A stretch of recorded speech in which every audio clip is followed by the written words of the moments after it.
қасиетті жер бос тұрмайды дей ма? Сенің қасиетті Қазақстаныңды тегіннен тегін қарқаралы күнге жеткізбейді.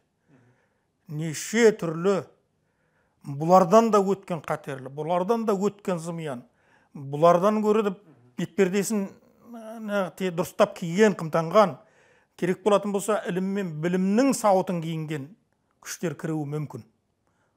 Олар мыналар ұқсап ашықша бұлдамайды. Бұлар жайлап қасыңда кофе ішіп отырып ақ бір күні креслоңды керек болатын болса тағыңды тартып алуға әбден мүмкін.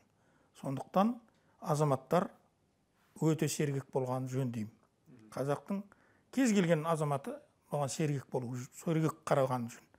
Қауіп жаңағы бөрі жоқ деме бөрік астында, жау жоқ деме жар астында деген.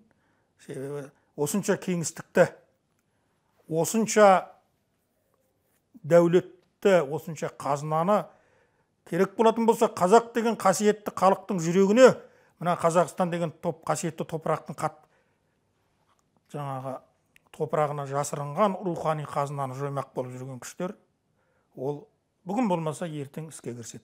Сондықтан абай болғанымыз.